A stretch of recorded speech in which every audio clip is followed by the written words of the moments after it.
First ಕನ್ನಡಕ್ಕೆ ಸ್ವಾಗತ. ನಾನು ಉಮರ್ ಫಾರೂಕ್. ಒಂದು ಸುಂದರ ಕುಟುಂಬ ಅದು. ತಂದೆ, ತಾಯಿ ಮತ್ತು ಇಬ್ಬರು ಮುದ್ದಾದ ಹೆಣ್ಣುಮಕ್ಕಳು. ಎಲ್ಲರೂ ಒಟ್ಟಾಗಿ ಕೂತ್ಕೊಂಡು ರಾತ್ರಿ ಊಟ ಮಾಡಿದರು. ಸಂಬಂಧಿಕರ ಜೊತೆಗೆ ನಕ್ಕರು, ಮಾತಾಡಿದರು, ಖುಷಿಯಿಂದ ಕಾಲ ಕಳೆದರು. ಆದರೆ ಅದೇ ಅವರಿಗೆ ಕೊನೆಯ ರಾತ್ರಿ ಆಗ್ತದೆ ಅಂತ ಯಾರೂ ಅಂದ್ಕೊಂಡಿರಲಿಲ್ಲ. ಬೆಳಗಾಗುವಷ್ಟರಲ್ಲಿ ಆ ಇಡೀ ಕುಟುಂಬ ಈ ಜಗತ್ತನ್ನೇ ಬಿಟ್ಟೋಗಿತ್ತು. ಮುಂಬೈನ ಫೈದೋನಿ ಪ್ರದೇಶದಲ್ಲಿ ನಡೆದ ಆ ಒಂದು ಘಟನೆ ಇಡೀ ದೇಶವನ್ನೇ ಬೆಚ್ಚಿ ಬೀಳಿಸಿತ್ತು. ಮೊನ್ನೆನೇ ಈ ಸ್ಟೋರಿ ಬಗ್ಗೆ ಸಂಕ್ಷಿಪ್ತವಾಗಿ ಹೇಳಿದ್ದೆ.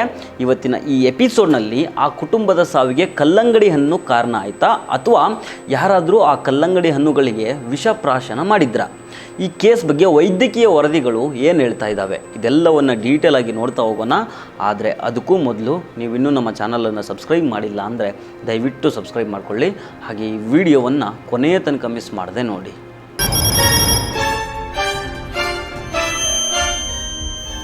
ಈ ಕುಟುಂಬದ ಬಗ್ಗೆ ಮೊನ್ನೆನೇ ಡೀಟೇಲ್ ಆಗಿ ಹೇಳಿದ್ದೆ. ಈಗ ಸಂಕ್ಷಿಪ್ತವಾಗಿ ಹೇಳಿ ಮುಂದೆ ವೈದ್ಯಕೀಯ ವರದಿಗಳ ಬಗ್ಗೆ ಡಿಸ್ಕಸ್ ಮಾಡೋಣ.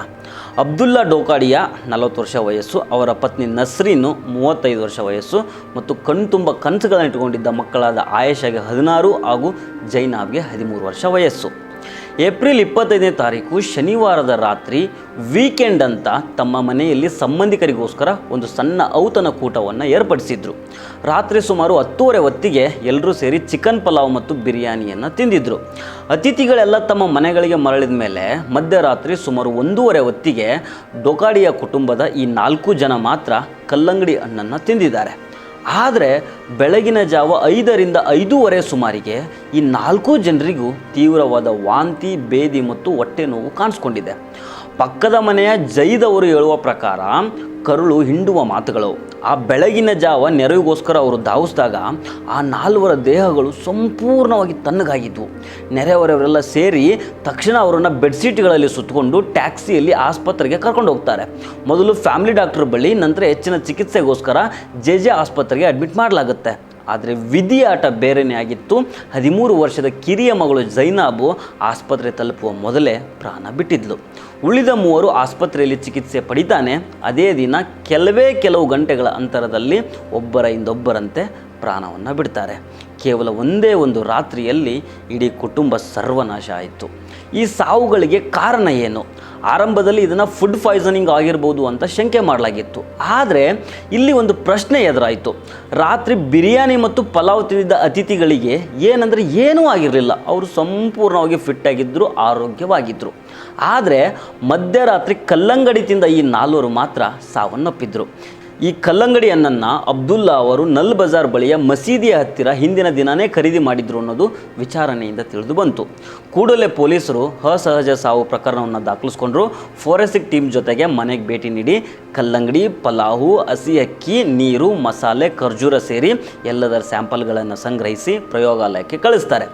ಪ್ರಾಥಮಿಕ ಪೋಸ್ಟ್ಮಾರ್ಟಮ್ ರಿಪೋರ್ಟ್ನಲ್ಲಿ ಇದು ಫುಡ್ ಪಾಯ್ಸನಿಂದಾದ ಸಾವು ಅಂತ ಶಂಕಿಸಲಾಗಿದೆ. ಆದರೆ ಪೊಲೀಸರು ಕೇವಲ ಈ ಒಂದು ಆಯಾಮ ಮಾತ್ರ ಅಲ್ಲದೆ ಈ ಕುಟುಂಬ ಏನಾದರೂ ಆರ್ಥಿಕ ಸಂಕಷ್ಟದಲ್ಲಿತ್ತಾ, ಇದು ಆತ್ಮಹತ್ಯೆನ ಅನ್ನೋ ಕೋನದಲ್ಲೂ ಅಬ್ದುಲ್ ಅವರ ಬ್ಯಾಂಕ್ ಖಾತೆಗಳನ್ನು ಪರಿಶೀಲನೆ ಮಾಡ್ತಾ ಇದ್ದಾರೆ. जेजीमार पुलिस थाने में एक अननेचुरल डेथ की रिपोर्ट दर्ज की गई है, जिसमें एक ही मुस्लिम फैमिली के 4 सदस्य जो थे, हस्बैंड, वाइफ और उनकी 2 बेटियां, इनकी मौत हुई है. इसमें 25 अप्रैल को उन्होंने घर पे और भी कुछ रिश्तेदार घर पे बुलाए थे, उनके साथ बैठ के खाना खाया था. उसके बाद एक करीबन रात के 10, साढ़े 10 बजे खाना खाने के बाद बाकी सब रिश्तेदार चले गए थे और रात में 1-1:30 के करीब उन्होंने तरबूज खाया था. उसके बाद सुबह से 5-6 के करीब उनको वॉमिटिंग और लूज मोशंस की कंप्लेन होने लगी थी. उसके बाद उन्हें नजदीकी हॉस्पिटल में ले जाया गया था और कल इन 4 की जो है वो मौत हो चुकी है. इन पे पोस्टमार्टम किया गया है और जो फूड के सैंपल्स है और जो बॉडी में सैंपल्स थे वो भी सैंपल्स पोस्टमार्टम में लिए गए हैं और इसकी आगे की जांच जो है जाए. ಒಂದು ಕಡೆ 4 ಜೀವಗಳ ಬಲಿಯಾದರೆ ಮತ್ತೊಂದು ಕಡೆ ಮುಂಬೈನಲ್ಲಿ ಒಂದು ದೊಡ್ಡ ವದಂತಿ ಕಾಡ್ಗಿಚ್ಚಿನಂತೆ ಹಬ್ಬಿತು. ಕಲ್ಲಂಗಡಿ ತಿಂದಿದ್ದೇ ಈ ಸಾವಿಗೆ ಕಾರಣ ಅನ್ನೋ ಸುದ್ದಿ ಹರಡ್ತಾ ಇದ್ದಂಗೆ ನವಿ ಮುಂಬೈ APMC ಮಾರುಕಟ್ಟೆಯಲ್ಲಿ ಕಲ್ಲಂಗಡಿ ಬೆಳೆ ಪಾತಾಳಕ್ಕೆ ಕುಸಿದಿದೆ. ಏಷ್ಯಾದ ಅತಿ ದೊಡ್ಡ ಸಗಟು ಕೃಷಿ ಮಾರುಕಟ್ಟೆಗಳಲ್ಲಿ ಒಂದಾದ ಇಲ್ಲಿ ಬೇಸಿಗೆಯಲ್ಲಿ ಅತಿ ಹೆಚ್ಚು ಮಾರಾಟವಾಗುವ ಹಣ್ಣು ಕಲ್ಲಂಗಡಿ. ಸಾಮಾನ್ಯವಾಗಿ ಸಗಟು ಬೆಲೆ ಕೆಜಿಗೆ 10 ರಿಂದ 35 ರೂಪಾಯಿ ಮತ್ತು ಚಿಲ್ಲರೆ ಬೆಲೆ 30 ರಿಂದ 100 ರೂಪಾಯಿ ಇರ್ತಿತ್ತು. ಆದರೆ ಈ ಘಟನೆಯ ನಂತರ ಈಗ ಕಲ್ಲಂಗಡಿ ಕೆಜಿಗೆ ಕೇವಲ 5 ರಿಂದ 7 ರೂಪಾಯಿಗೆ ಮಾರಾಟ ಆಗ್ತಾ ಇದೆ. ದಿಢೀರ್ ಬೇಡಿಕೆ ಕುಸಿದಿದ್ದರಿಂದ ವ್ಯಾಪಾರಿಗಳು ಅಪಾರ ಆರ್ಥಿಕ ನಷ್ಟವನ್ನು ಅನುಭವಿಸ್ತಾ ಇದ್ದಾರೆ. ಆದರೆ ವೀಕ್ಷಕರೇ, ದಯವಿಟ್ಟು ಗಮನ ಕೊಡಿ. ವೈದ್ಯರು ಮತ್ತು ತಜ್ಞರು ಈ ಬಗ್ಗೆ ಅತ್ಯಂತ ಮಹತ್ವದ ಸ್ಪಷ್ಟನೆಯನ್ನು ಕೊಟ್ಟಿದ್ದಾರೆ.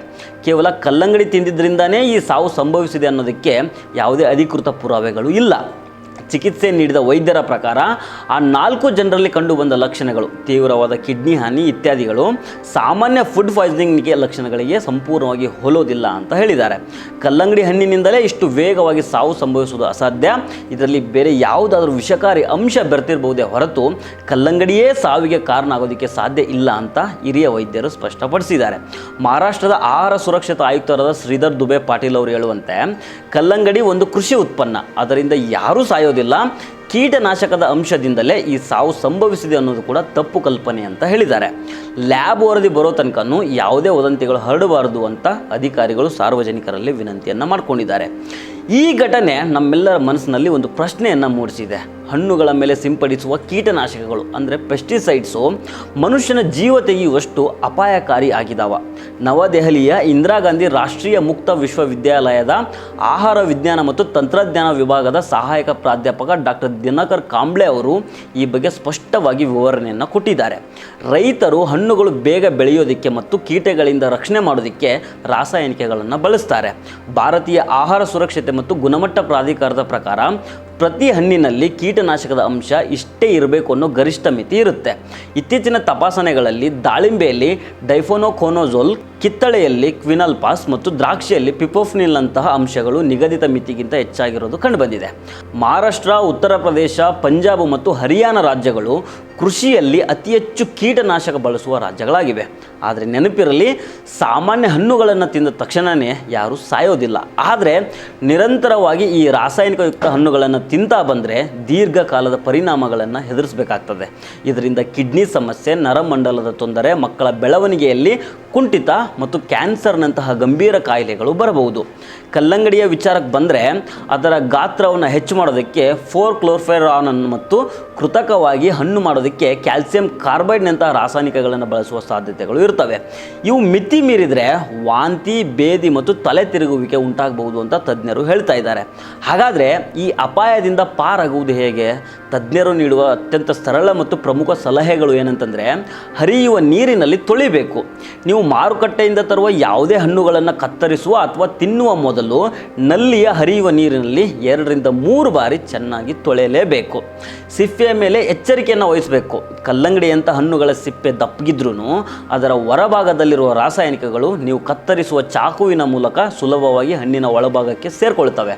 ಹಾಗಾಗಿ ಕತ್ತರಿಸುವ ಮೊದಲು ಸಿಪ್ಪೆಯನ್ನು ಉಜ್ಜಿ ತೊಳಿಬೇಕು. ಸೋಡಾ ಅಥವಾ ವಿನೆಗರನ್ನು ಬಳಸಬೇಕು. ಆಹಾರ ಸುರಕ್ಷತಾ ತಜ್ಞರು ಹೇಳುವಂತೆ, ಹಣ್ಣುಗಳನ್ನು ನೀರಿನಲ್ಲಿ ಸ್ವಲ್ಪ ಅಡುಗೆ ಸೋಡಾ, ಉಪ್ಪು ಅಥವಾ ವಿನೆಗರ್ ಹಾಕಿ ನೆನೆಸಿ ತೊಳೆದ್ರೆ ರಾಸಾಯನಿಕದ ಅಂಶಗಳು ಬಹಳಷ್ಟು ಕಡಿಮೆ ಆಗ್ತವೆ. ಉತ್ತಮ ಕೃಷಿ ಪದ್ಧತಿಗಳನ್ನು ಪಾಲಿಸೋದೇ ಇದಕ್ಕೆ ಶಾಶ್ವತ ಪರಿಹಾರ ಅಂತ ಹೇಳಲಾಗ್ತಾ ಇದೆ. ಅದೇನೇ ಇರಲಿ, ಈಗ ಡೋಕಾಡಿಯ ಕುಟುಂಬದ 4 ಜೀವಗಳ ಸಾವು ಅತ್ಯಂತ ನೋವಿನ ಸಂಗತಿ. ಅವರ ಸಾವಿಗೆ ನಿಖರವಾದ ಕಾರಣ ಏನು ಅನ್ನೋದು ವಿಧಿವಿಜ್ಞಾನ ಪ್ರಯೋಗಾಲಯದ ಅಂತಿಮ ವರದಿ ಬಂದ ಮೇಲಷ್ಟೇ ತಿಳಿಬೇಕಾಗಿದೆ. ತನಿಖೆ ಮುಂದುವರೆದಿದೆ. ಆದರೆ ಈ ದುರಂತ ನಮ್ಮ ದೈನಂದಿನ ಆಹಾರ ಪದ್ಧತಿ ಮತ್ತು ಸುರಕ್ಷತೆಯ ಬಗ್ಗೆ ನಮಗೆಲ್ಲರಿಗೂ ಒಂದು ದೊಡ್ಡ ಎಚ್ಚರಿಕೆಯ ಗಂಟೆಯಾಗಿದೆ.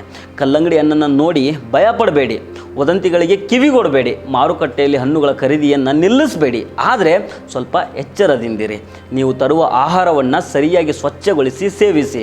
ನಿಮ್ಮ ಕುಟುಂಬದ ಆರೋಗ್ಯ ನಿಮ್ಮ ಕೈಯಲ್ಲಿದೆ. ಆರೋಗ್ಯವಾಗಿರಿ, ಸುರಕ್ಷಿತವಾಗಿರಿ. ನಮಸ್ಕಾರ.